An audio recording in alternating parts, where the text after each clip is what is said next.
हरे कृष्णा। आइए तो हम पढ़ रहे हैं श्रीमद् भागवत महापुराण चतुर्थ स्कंद और आज की कथा है पुरंजनपुर की व्याख्या। और पिछले भाग में हमने पढ़ा था पुरंजन की कथा और आज पुरंजनपुर की व्याख्या। तो थोड़ा मंगलाचरण के साथ फिर कथा शुरू करते हैं। ओम अज्ञानतिमिरान्धस्य ज्ञानाञ्जनशलाकया चक्षुरुन्मीलितं येन तस्मै श्रीगुरुवे नमः। श्रीचैतन्यमनोऽभीष्टं स्थापितं येन भूतले स्वयं रूपः कदा मह्यं ददाति स्वपदान्तिकम्। वन्देऽहं श्रीगुरो श्रीयुतापदकमलं श्रीगुरून् वैष्णवांश्च श्रीरूपं साग्रजातं सहगण रघुनाथान्वितं तं सजीवं साद्वैतं सावधूतं परिजनसहितं कृष्णचैतन्यदेवं श्रीराधाकृष्णपादान् सहगण ललिता श्रीविशाखान्वितांश्च। हे कृष्ण करुणा सिंधु दीनबंधु जगतपते गोपेश गोपिका कांतो राधा कांत नमोस्तुते। तप्त कांचन गौरांगी श्री राधे वृंदावनेश्वरी वृषभानुसुते देवी प्रणमामि हरिप्रिये। ओम मूकं करोति वाचालं पंगुं लंघयते गिरिं यत्नकृपातमहं वन्दे परमानन्दमाधवं। कृष्णाय वासुदेवाय हरये परमात्मने प्रणतक्लेशनाशाय गोविन्दाय नमो नमः। वाञ्छाकल्पतरुभ्यश्च कृपा सिन्धुभ्यैव च पतितानां पावनेभ्यो वैष्णवेभ्यो नमो नमः। नमः ॐ विष्णुपादाय कृष्णप्रेष्ठाय भूतले श्रीमते भक्तिवेदान्त स्वामिने इति नामिने। नमस्ते सारस्वते देवे गौरवाणी प्रचारिणे निर्विशेष शून्यवादी पाश्चात्य देशतारिणे। जय श्री कृष्ण चैतन्य प्रभु नित्यानंद श्री अद्वैत गदाधर श्रीवासादि गौर भक्त वृंदा। हरे कृष्णा कृष्णा कृष्णा हरे हरे, हरे राम राम राम हरे हरे। हरे कृष्णा कृष्णा कृष्णा हरे हरे, हरे राम राम राम हरे हरे। हरे कृष्णा कृष्णा कृष्णा हरे हरे, हरे राम राम राम हरे हरे। ओम नमो भगवते वासुदेवाय, ओम नमो भगवते वासुदेवाय, ओम नमो भगवते वासुदेवाय। नारायणं नमस्कृत्य नरं चैव नरोत्तमं देवीं सरस्वतीं व्यासं ततो जयति मुदीरये। नष्टप्रायेषु अभद्रेषु नित्यं भागवत सेवया भगवत्यो उत्तम श्लोके भक्तिर्भवति नैष्टकी। हरे कृष्णा कृष्णा कृष्णा हरे हरे, हरे राम राम राम हरे हरे। हरे कृष्णा। तो आज की कथा है पुरंजनपुर की व्याख्या। प्राचीन बरही जी कहने लगे कि हे भगवान, आपके वचनों को ज्ञानी ही समझ सकते हैं, मैं उन्हें कैसे समझ सकता हूँ। जो आपने कहा है इसे फिर कहो। यह सुनकर नारद जी बोले कि मैंने जिसे राजा पुरंजन कहा उसको जीव मानो, जिसको मैंने राजा पुरंजन कहा उसको जीव मानो। मतलब कि ये स्थूल देह वह अपने प्रारब्ध शरीर को प्रकट करता है। जो अभिज्ञात नाम मित्र कहा था वह ईश्वर है। तब इस जीव को विषयों को भोगने की इच्छा हुई। इच्छा हुई तब 9 छिद्र वाले मनुष्य शरीर को अच्छा माना, और जो पुरंजनी मिली थी उसको बुद्धि जानो। जिस बुद्धि के आश्रित हो जीव इंद्रियों द्वारा विषयों को भोगता है, और जो पुरंजनी के मित्र थे उनको इंद्रियां जानो, और जो सखियां थी उसको बुद्धि की वृत्तियां जानो। 5 सिर वाले सर्प को 5 प्रकार का प्राण जानो। जो सेनापति था वह मन जानना चाहिए। 5 विषयों की पांचाल देश जानो, जिसमें 9 द्वार वाला पुर यह शरीर है। पुरंजन की सेना वह 11 इंद्रियां हैं। आखेट करना सो 5 हत्या हैं। चंडवेग गंधर्व था, सो वर्ष जानना। 360 गंधर्व कहे सो इस वर्ष के दिन हैं। 360 काली और गौरी गंधर्विनी वे शुक्ल और कृष्ण पक्ष की रानियां हैं। काल कन्या वृद्धावस्था है, उसको यवनों के राजा मृत्यु ने अपनी बहन बनाया। उस मृत्यु के जो सैनिक कहे वह आधी व्याधि है। और जो प्रज्वर कहा, जिसको पिछले भाग में जो हमने पढ़ा था, कह रहे हैं कि उसमें हमने जो प्रज्वर कहा वह शीतल उष्ण 2 प्रकार का ज्वर है। ऐसे नाना आध्यात्मिक त्रय ताप स्वयं निर्गुण होने पर भी वह जीव दुख भोगता हुआ विषयों की तृष्णा रख अहंकार और ममता से कर्म करता हुआ 100 वर्ष तक देह में रहा। यह जीवात्मा जब परमात्मा को नहीं जानकर माया के गुणों में फंस जाता है, तब यह जीव देह अभिमान से परवश होकर सात्विक राजस तामस कर्म किया करता है और उन कर्मों से क्लेश देने वाले लोकों में जाता है। यह प्राणी दुख से कभी छूट नहीं सकता। हे अनग, कर्मों की वासना को कर्म ही मिटा दे, ऐसा नहीं हो सकता। जैसे एक स्वप्न में दूसरा स्वप्न देखने लगता है, तो पहला स्वप्न दूसरे स्वप्न को दूर नहीं कर सकता। यद्यपि स्वप्न असत्य है, तथापि जब तक मन करके लिंग शरीर की स्थापना अवस्था रहती है, तब तक वह मिट नहीं सकता। इसी प्रकार यह संसार मिथ्या है, तो भी जब तक विषयों का ध्यान रहता है, तब तक वह मिट नहीं सकता है। हे राजर्षि, भगवान का अत्यंत प्रीति से भक्ति योग किया जावे तो उससे ज्ञान और वैराग्य प्राप्त हो जाता है। जो मनुष्य श्रद्धापूर्वक भगवान की कथा को सुने, वह निरंतर अध्ययन करा करे, ऐसे प्राणी को थोड़े ही समय में भक्ति योग प्राप्त हो जाता है। महात्मा जनों के मुख से भगवान की चरित्र नदियां बहा करती हैं। जो मनुष्य कामना से उन नदियों को कानों के द्वारा पान करते हैं, उन पुरुषों को क्षुधा, तृषा, भय, शोक, मोह ये स्पर्श नहीं करते और स्वभाव से उत्पन्न हुए इन विकारों से उपद्रव युक्त हुआ यह जीवात्मा हरि की कथा रूपी सुधा का पान नहीं करता है। हे प्राचीन वरही, इसलिए तुम अज्ञान के यज्ञादिक कर्मों से कभी भी परमार्थ बुद्धि मत करो। जो लोग ऐसा करते हैं कि वेद का अभिप्राय कर्म है, वे वेद के तात्पर्य को नहीं जानते। तूने पशुओं का वध कर अपने अभिमान का परिचय दिया। तू केवल कर्म को ही प्रधान जानता है और फल देने वाले परमेश्वर को नहीं जानता। तुच्छ पदार्थों का करने वाला एक मृगी के साथ में आसक्त हो रहा है और भ्रमरों की गुंजाहट उसे लुभा रही है।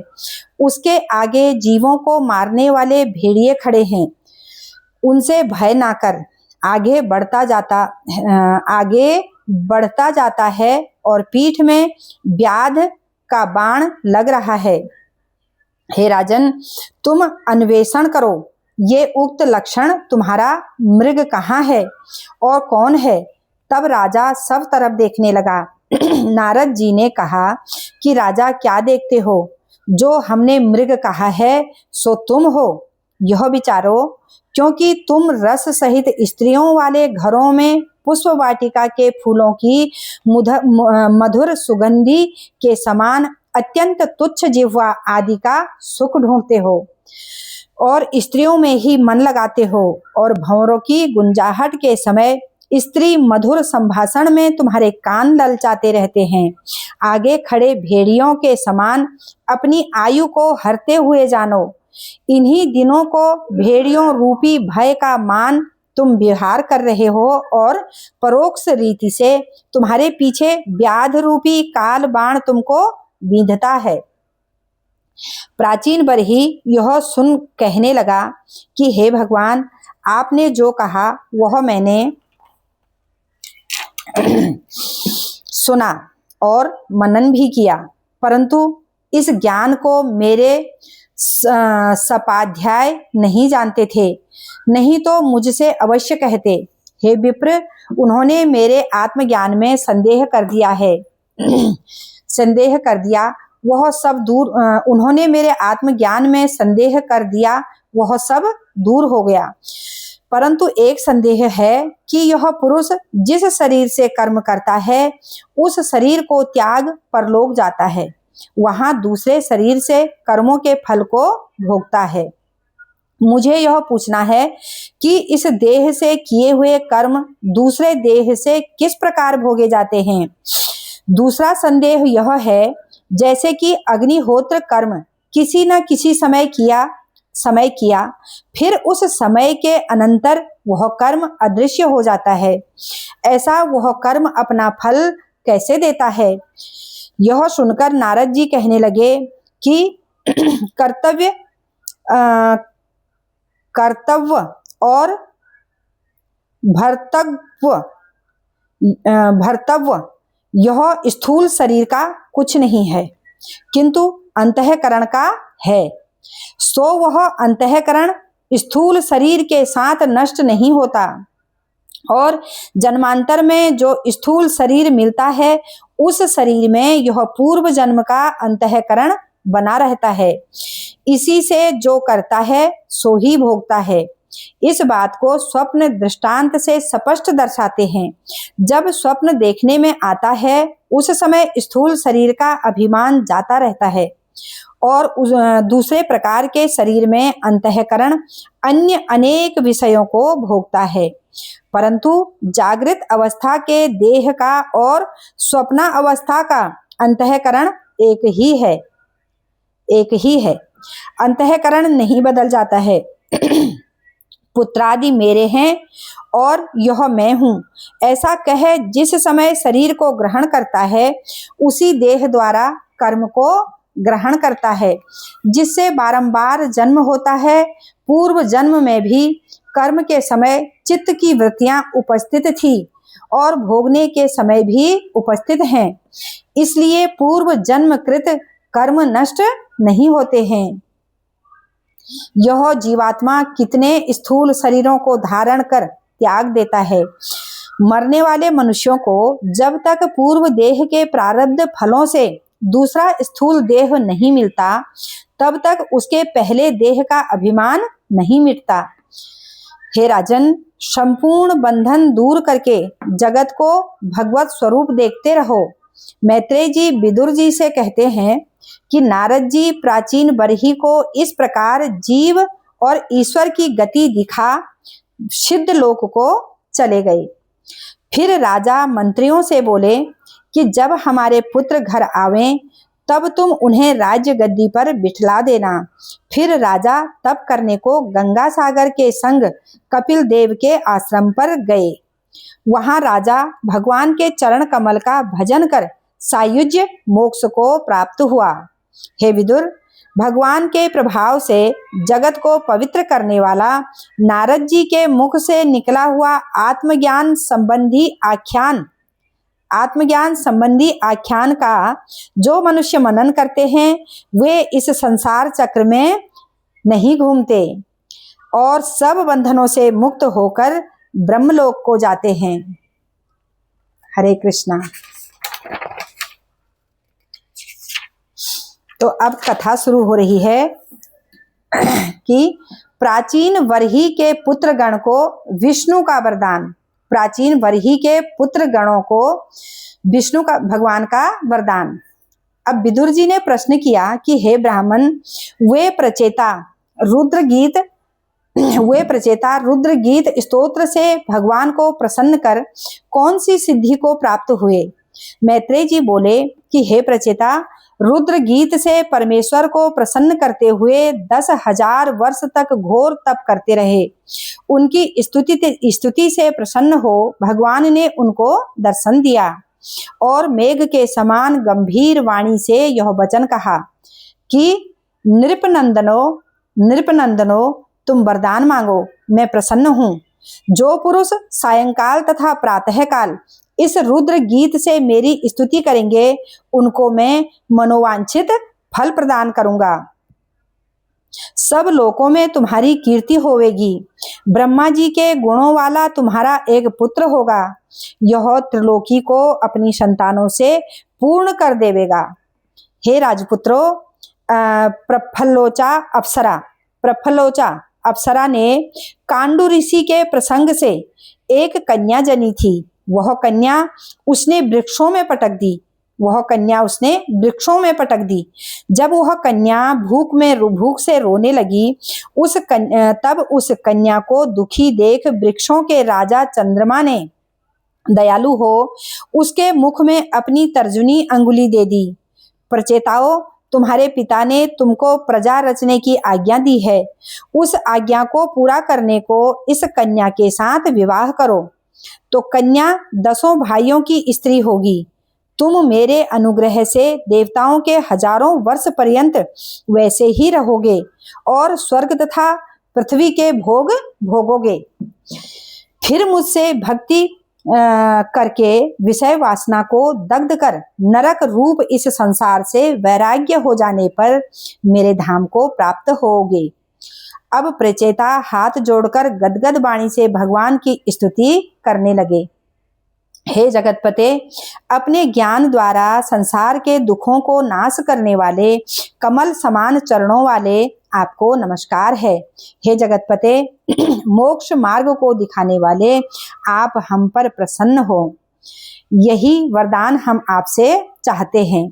दूसरा वरदान यह मांगते हैं कि हमने जो वेद का अध्ययन किया है, ब्राह्मण तथा वृद्धजनों की सेवा कर प्रसन्न किया है, किसी प्राणी से वैर भाव नहीं किया, चिरकाल समुद्र के भीतर निवास कर तप किया है, इन सब का हम फल मांगते हैं कि आप प्रसन्न हो। इसी प्रकार प्रचेताओं ने जब भगवान की स्तुति की तब भगवान प्रसन्न हो तथास्तु बोले। दर्शन करते करते प्रचेताओं के नेत्र तृप्त ना हुए और यही चाहा कि भगवान ना जावें, परंतु भगवान वहां से अपने परम धाम को चले गए। तदंतर प्रचेता समुद्र से बाहर निकलकर चल दिए।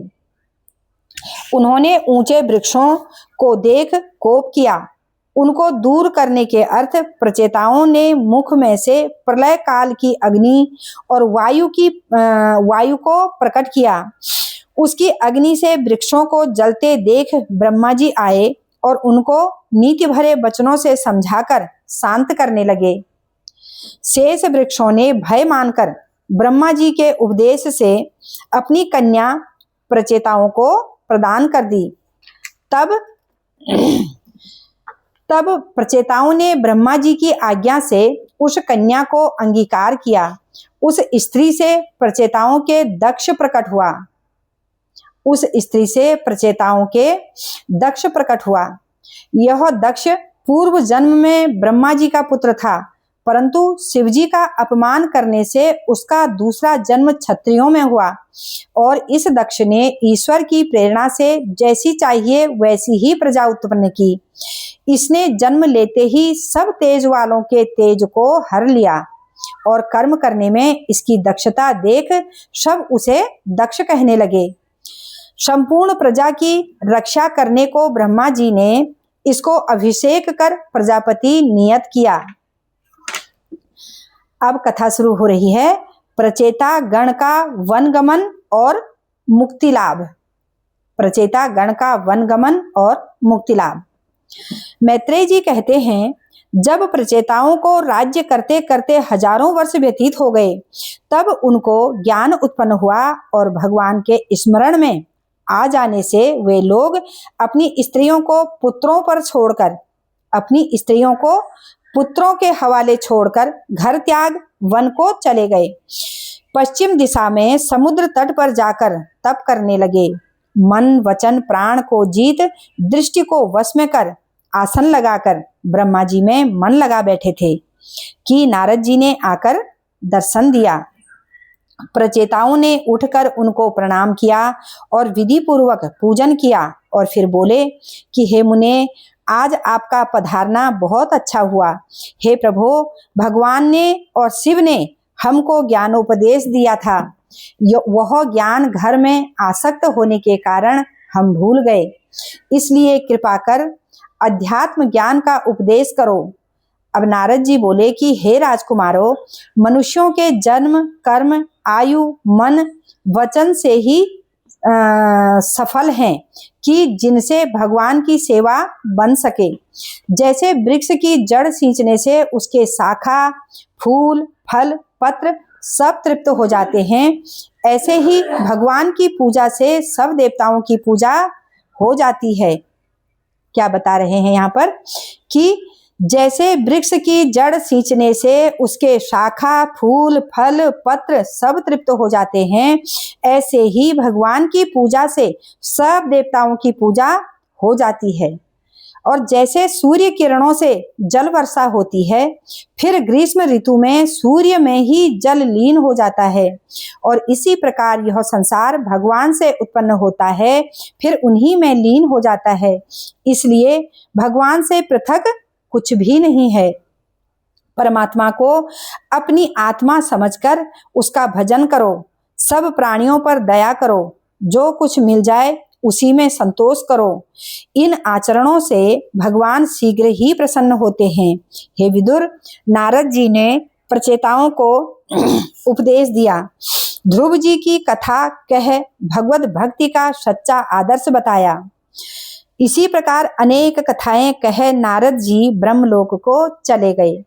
अब नारद जी के आदेशानुसार प्रचेता गण भी भगवान में भक्ति रखते हुए और उसके ध्यान को धरते हुए बैकुंठ धाम चले